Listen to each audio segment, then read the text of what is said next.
நான் என் கல்யாணத்தன்னைக்கு கட்டின புடவைய கட்டிக்கிட்டு இன்னைக்கு கோயிலுக்கு போலான்னு ஆசையா இருந்தேன். அந்த புடவைய எனக்கு தெரியாம எடுத்துட்டு வந்து எரிச்சிட்டு எப்படி உன்னால ஒன்னும் தெரியாத மாதிரி பேச முடியுது?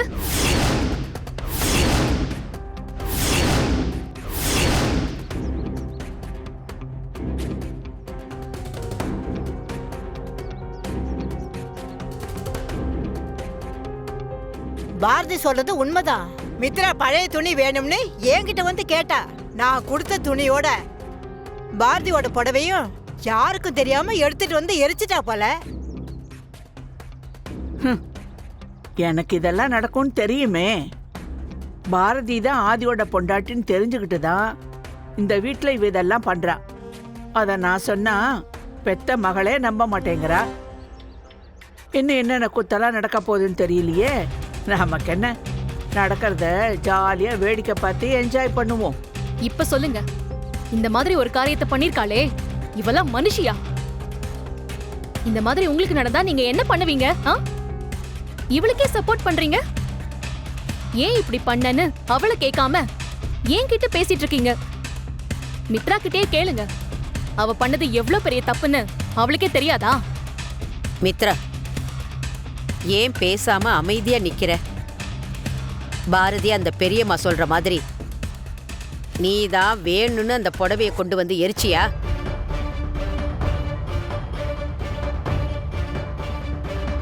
ஏய், ஏன் அமைதியா நிக்கிற மித்ரா? சொல்லு, எதுக்காக இப்படி பண்ண? என்ன பாட்டி நீங்க? அவதான் ஏதோ தேவையில்லாம என் மேல பழி போடுறானா, நீங்களும் அதை நம்பிட்டு என்கிட்ட இந்த மாதிரி எல்லாம் கேள்வி கேக்குறீங்களே. சத்தியமா இது பாரதியோட கல்யாண புடவைன்னு எனக்கு தெரியாது பாட்டி. அந்த பாட்டு கிட்ட நான் போய் கேட்கும் போது பழைய துணின்னு அவங்க தான் எடுத்து கொடுத்தாங்க. இல்ல, அவங்க தான் தெரியாம சேர்த்து கொடுத்துட்டாங்கன்னு நினைக்கிறேன். எனக்கு எப்படி அது பாரதியோட கல்யாண புடவைன்னு தெரியும்? அதோட அவ கல்யாண நாள் இன்னைக்குன்னு கூட எனக்கு தெரியாது. இங்க பாரு பாரதி, நீ ரொம்ப தப்பா பேசிட்டு இருக்க. எனக்கு அந்த மாதிரில எந்த எண்ணமும் கிடையாது. தப்பு நடந்து போச்சுதான், நான் ஒத்துக்கிறேன். ஆனா அத நான் வேணும்னே பண்ணேன்னு நீ சொல்றத என்னால அக்செப்ட் பண்ணிக்கவே முடியாது. இல்ல இல்ல இல்ல, நீ பொய் சொல்ற மித்ரா. நீ திரும்ப திரும்ப ஒரே பொய்ய சொல்றதுனால நீ சொல்றது உண்மையாகாது. நான் வந்து தடுக்கிறதுக்குள்ள நீ வேணும்னே புடவையை நெருப்புல போட்டு எரிச்சிருக்க. உன்னை எப்படி நான் சும்மா விட முடியும்? இதுக்கு நீ பதில் சொல்லி ஆகணும்.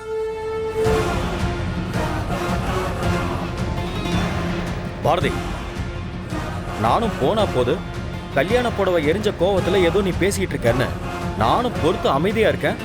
நீ என்ன ஓவரா பேசிட்டு இருக்க? இங்க பாரு, அதான் மித்ரா ஏதோ தெரியாம பண்ணிட்டேன்னு சொல்லிட்டு இருக்கால, அப்புறம் எதுக்கு ஏதோ சீன் பண்ற மாதிரி பேசிட்டு இருக்க? ஏதோ லட்சக்கணக்கில் மதிப்புள்ள ஒரு புடவை எரிஞ்ச மாதிரி பேசிட்டு இருக்க. ஒரு புடவை தானே, அதுக்கு இந்த அளவுக்கு போய் எழுதுகிட்டு இருக்க? அதுவும் வெறும் 500 ரூபா புடவை தானே. அது எரிஞ்சா என்ன? ஏன் வேற வாங்கிக்க முடியாத உன்னால? அது என்ன அவ்வளவு பெரிய விஷயமா என்ன? சும்மா ஓவரா பேசிட்டு இருக்க. அட பாவீங்களா, பாரதி மனசு படுற பாட்டை புரிஞ்சுக்காம கொஞ்சம் கூட ஈவு இறக்கலாம இப்படி எல்லாம் பேசுறீங்களே. நீங்க எல்லாம் மனுஷங்களா?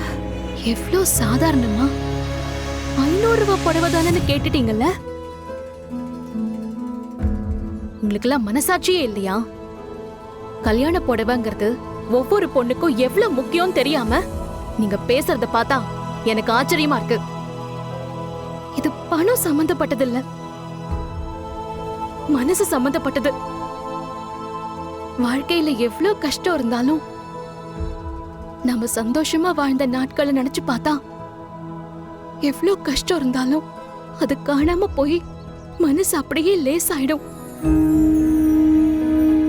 அந்த கல்யாண புடவையில எவ்வளவு நினைவுகள் இருக்குன்னு உங்களுக்கு தெரியுமா? தெரியாம எரிஞ்சு போச்சுன்னு சாதாரணமா சொல்ற மித்ராவால அந்த நினைவுகள் எல்லாம் திரும்பவும் கொண்டு வர முடியுமா? தமிழ், அது நல்லா இருக்குல்ல? நல்லா இருக்கு பெட்டி. வாங்க வாங்க. வணக்கம் சார். வணக்கம்மா. என்ன சார் பாக்குறீங்க? இவங்களுக்கு புடவை வாங்கணும். தாராளமா பார்க்கலாம் சார். நிறைய புது டிசைன்ஸ் வந்திருக்கு சார். அம்மா, மேடமுக்கு இப்போ வந்திருக்கிற புது டிசைன்ஸ்லாம் எடுத்து காட்டு. வா பாரதி, வாங்க. வா. உள்ள போங்க சார்.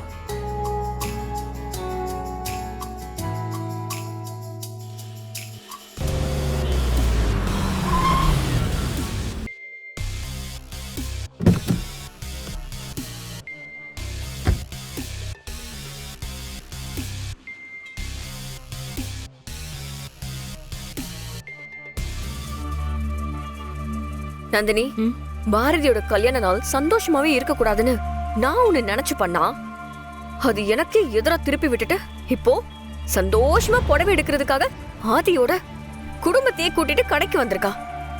இவ்வளவு விடவே கூடாது நந்தினி.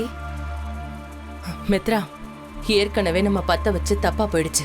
இனிமே எது பண்ணாலுமே கொஞ்சம் பார்த்து பண்ணணும். நான் பாத்துக்கிறேன், நீ கூட மட்டும் வா. வா வா வா. சில்க் சாரீஸ் எல்லாம் கொஞ்சம் காட்டுங்களேன்.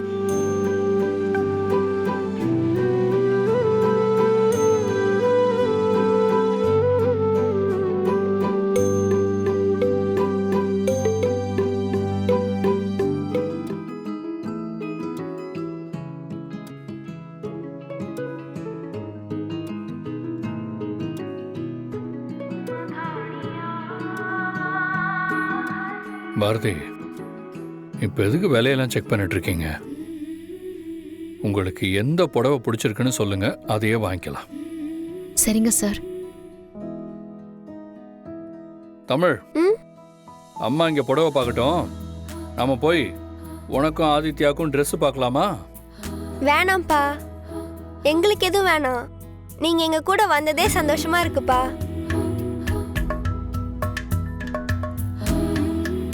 இதுல டார்க் கலர்ஸ் இருக்கா?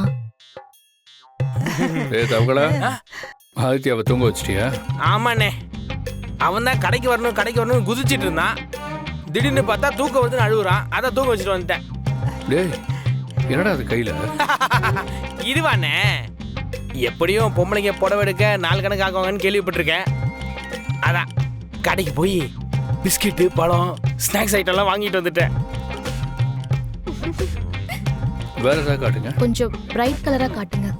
இது தமிழுக்கு, இது எனக்கு. சாப்பிடு. பாரதி, எந்த புடவை பிடிச்சிருக்குன்னு சொல்லு. அதான் பாட்டி பார்த்துட்டு இருக்கேன்.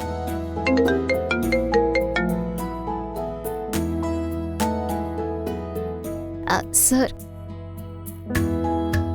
ஆதி, இதுல இருக்கிற எந்த புடவைய நீங்க எனக்கு எடுத்து கொடுத்தாலும் நான் அதை சந்தோஷமா வாங்கி பாதி. ஆனா அதை எப்படி நான் உங்ககிட்ட கேக்குறது? இவரு எடுத்து கொடுப்பாரான்னு தெரியலையே.